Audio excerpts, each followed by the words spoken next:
کل میرا اتنا ہو جائے گا اور اتنا بنا لوں گا اور یہ ہو جائے گا اور وہ کر لوں گا، چلو آج بھیونڈی کے ڈھابے پہ کھانے جاتے ہیں، چلو آج فلاں جگہ کھانے جاتے ہیں، چلو آج یہ آئٹم کھاتے ہیں، چلو آج یہ چیزیں کھاتے ہیں. جن کی زندگی کا یہ مقصد ہے وہ مومن کی زندگی کا مقصد نہیں. اور جو ایسی زندگی میں ہیں ان کے بارے میں اللہ کیا فرماتا ہے جانتے ہیں؟ حضور سے فرمایا اللہ نے، ذرہم یاکلوا ویتمتعوا ویلہہم الامل فسوف یعلمون. محبوب ان کو چھوڑ دو، چھوڑ دو ان کو. اللہ اپنے محبوب صلی اللہ علیہ وسلم سے فرماتا ہے ان لوگوں کو چھوڑ دو جن کی زندگی کا کیا مقصد ہے؟ کھاؤ، لطف اٹھاؤ، مزے کرو، اور لمبی امیدوں میں جو زندگی گزار رہے ہیں. اللہ نے اپنے محبوب سے فرمایا چھوڑ دو ان کو، چھوڑ دو، چھوڑ دو ان لوگوں کو. چند جگہوں پر قرآن نے چھوڑنے کے بارے میں فرمایا کہ چھوڑ دو. اور مجھے حیرت ہوتی ہے، ڈاکٹر اگر کسی چیز کو چھوڑنے کے لیے کہہ دے ہم چھوڑ دیتے ہیں، لیکن اللہ چھوڑنے کے لیے کہے تو ہم چھوڑنے کے لیے تیار نہیں. اللہ فرماتا ہے وَذَرُوا ظَاهِرَ الْإِثْمِ وَبَاطِنَهُ. ظاہری گناہ بھی چھوڑ دو اور باطنی گناہ بھی چھوڑ دو. کھل کر گناہ بھی چھوڑ دو، چھپ کر کے گناہ کرنا بھی چھوڑ دو. چھوڑ رہے ہو؟ نہیں. گئے ڈاکٹر کے پاس، ڈاکٹر صاحب بہت پیٹ میں درد ہوتا ہے، یہ کھانا چھوڑ دو. جی ڈاکٹر صاحب. آئے کھانا چھوڑ دیا. آپ کو شوگر ہو گئی ہے، میٹھا کھانا چھوڑ دو. کوئی لائے گا تو پہلے پوچھیں گے بھئی شکر ہے اس میں؟ شکر ہے؟ اگر کہے ہے تو بھئی یہ نہیں پیوں گا، ڈاکٹر نے منع کیا ہے کھانے کے لیے. نادانوں، میں تم سے پوچھنا چاہتا ہوں، تم ڈاکٹر کا اتنا خیال کرتے ہو، خدا کا خیال نہیں کرتے؟ اور آج تو دور بڑا عجیب چل پڑا ہے. سب کا ایسا حال نہیں ہے لیکن کچھ لوگوں کا حال ہے ضرور. بیوی کہے یہ چھوڑ دو، تمہاری ماں سے ملنا چھوڑ دو تو چھوڑ دیتے ہیں. رشتہ دار سے ملنا چھوڑ دو، چھوڑ دیتے ہیں. ان کو گھر پہ بلانا چھوڑ دو، چھوڑ دیتے ہیں. بیوی نے کہا ہے نا چھوڑ دو. جب سے مسلمانوں کا حال یہ ہوا کہ دنیا جو کہتی ہے وہ انسان سنتا ہے اور خدا جو کہتا ہے وہ نہیں سنتا. رہی یہ دنیا کے انسان نے تجھے پیدا نہیں کیا، پیدا تیرے رب نے کیا ہے. خالق کائنات نے پیدا کیا. زندگی ڈاکٹر دینے والا نہیں، خدا دینے والا ہے. موت ڈاکٹر دینے والا نہیں، خدا دینے والا ہے. لیکن ڈاکٹر کہہ دے تو ہم چھوڑ دیتے ہیں، ڈاکٹر کہتے ہیں تو ہم کھانا شروع کر دیتے ہیں. یہ ہمارا حال ہے. قرآن نے کہا وَذَرُوا ظَاهِرَ الْإِثْمِ وَبَاطِنَهُ. ظاہری گناہ بھی چھوڑ دو، باطنی گناہ بھی چھوڑ دو، یہ سارے گناہ چھوڑ دو. لیکن ہم نہیں چھوڑتے. حضور سے رب نے فرمایا ذرہم، ان کو چھوڑ دو. مست رہنے تو، کھانے پینے تو ان لوگوں کو لمبی امید میں. پتا چلا مومن کا جو مقصد جینے کا تھا وہ مسلمان کو معلوم ہی نہیں ہے، بلکہ آج منافقین کی زندگی کا جو مقصد تھا العیاذ باللہ یہ مسلمان کی زندگی کا مقصد بن گیا.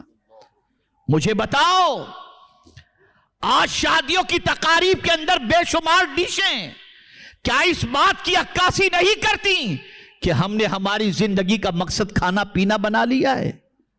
اتنا کھاتے ہیں ہم، اتنا کھاتے ہیں اور اتنی ڈشوں کا شوق ہو چکا ہے کہ میں سمجھتا ہوں کہ مرغی اور مٹن ہی کے اندر سینکڑوں نام کی آئٹمز ملیں گی.